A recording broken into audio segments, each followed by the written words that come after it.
Herkese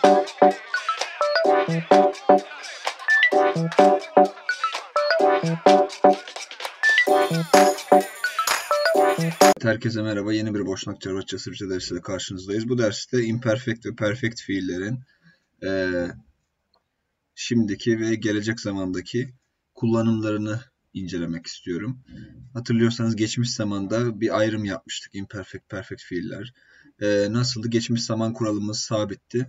Imperfect veya perfect kullanımına göre şimdiki zamanın hikayesi diye adlandırdığımız Türkçe'de geçmiş zamanda devam eden eylemleri ifade edebiliyorduk. Yani ben geliyordum, sen gidiyordun şeklinde, uyuyordun şeklinde ifadeler yapıyorduk.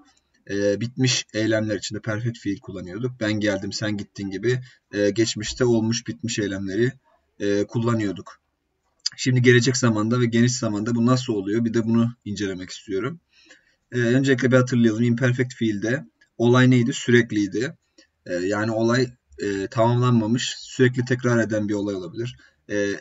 İşte periyodik bir şey olabilir. Ben her hafta şunu yapıyorum, bilmem şunu yapacağım. Her hafta, her gün, ayda bir kere, yılda 2 kere gibi. Birazdan tekrar göstereceğim zaten bu söylediklerimi. Sonunu bilmediğim fiillerde, imperfect fiil, fiilin sonunun bilinmediği fiiller. Yani yapılacak eylemin sonunu bilmiyorum ben. Bitip bitmeyeceğini bilmiyorum. Altta da yeşil olarak yazdım zaten. Mesela yapmak fiilini düşünürsek yapıyor olacağım. Devam eden bir eylem olduğunu anlıyorum ben gelecekte. Sonunu bilmiyorum veya yapacağım diye de çevirebiliriz bu tarz fiilleri. Perfect fiillerde olayın yapıp bitirildiğini de biliyordum. Yani yapıp bitireceğim şeklinde çevirebiliriz. Yeşil olarak yazdığım şekilde yapmış olacağım diye çevirebiliriz. Gelecek zaman için kullanırsak. Yapacağım diye de çevirebiliriz yine. Gördüğünüz gibi ikisini de yapacağım olarak çevirebiliyoruz gelecek zaman kullanırken. Fakat anlam farkına dikkat etmeliyiz. Birisi yapıp bitirilecek, birisi sürekli olarak yapılacak. Sonu bilinmiyor. Radite fiilini kullanmak istiyorum. Birkaç örnek üzerinden gösterirken. Radite fiilinin perfect şekli uraditidir. Raditi imperfect fiildir. Yani tamamlanmamış. Perfect fiil uraditi tamamlanmış, bitmiş, yapılmış. Mesela ben yaçu raditi veya yaçu uraditi yazabilirim. İkisi de ben çalışacağım demek. Raditi çalışmak demekti. Ama anlam farkına dikkat etmeliyiz. Yaçu raditi çalışacağım, aynı zamanda çalışıyor olacağım demek. Yani buradaki anlam ne? Bu çalışma eylemi gelecekte hemen yapılıp bitirilmeyecek. Sonu belli değil. Yani o an çalışıyor da olabilirim. O an çalışırım. Bitmez. Ertesi gün yine çalışabilirim. Ya da ertesi hafta, ertesi ay. Ya bu çalışma eylemi bitmez. Sonunu bilmiyorum ben. Yaçu uraditi dersem eğer alttaki örnekte yine çalışacağım ama bunun sonu belli. Yani çalışmış olacağım, çalışacağım, çalışma işlemi bitecek. Böyle bir anlam çıkıyor. Böyle anlam farkına da dikkat edelim. Bir de bazı özel kelimeleri gördüğümüzde hangisini kullanacağımızı mantıken çıkarabilmemiz lazım. Mesela danas yazılmış ilk olarak yeşil renkte.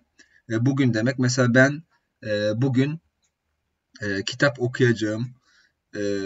Başka eylemler için ben bugün yürüyüşe çıkacağım, koşacağım.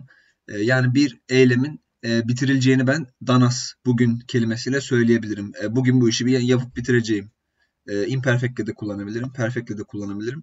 Yani yapıp bitirileceğini vurgulamak istiyorsam perfect'le kullanmak zorundayım. Ama kırmızıyla yazdığım yere dikkat edelim. Svaki'den mesela her gün demek.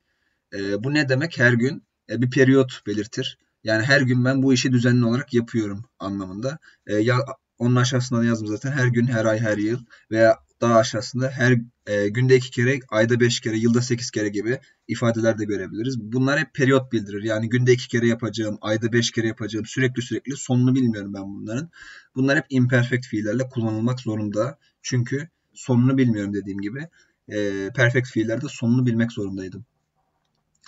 Evet, örneğimizde de yaçu raditi svakidan diyebiliriz mesela. Raditi neydi? Imperfect fiil. Svakidan da her gün demekti. Periyot belirtiyor. Bir düzenli şey belirtiyor. Eylemin sürekli yapıldığını belirtiyor. Yaçu raditi kullanmak zorundayım. Yani raditi kullanmak zorundayım. Imperfect. Çünkü sürekli olacak. Sonunu bilmiyorum. Her gün çalışacağım, çalışıyor olacağım diye çevirebiliriz. Yaçu raditi svakidan'a. Başka bir örnekte de svoj zadoçu kendi ödevi demek. İsmin hallerine daha girmedik. O yüzden pek burayla ilgilenmiyorum şu an. Burada göstermek istediğim raditi fiilinin perfect şekli uraditi'ydi. Uraditi'yi kullanalım. Örnekte ne demişiz mesela? Uradi svoju zadachu danas. Ödevini bugün yap. Burada neyi vurgulamak istiyorum ben? Bugün ödevini yap ve bitir. Bunu vurgulamak istiyorum. Yani ben bunun sonunu biliyorum. Bugün ödev yapıp bitirilecek. Bu bir emir cümlesi. Emir kipinde görmüştük daha önce. Mesela bunu bir öğretmen öğrencisine böyle söyleyebilir.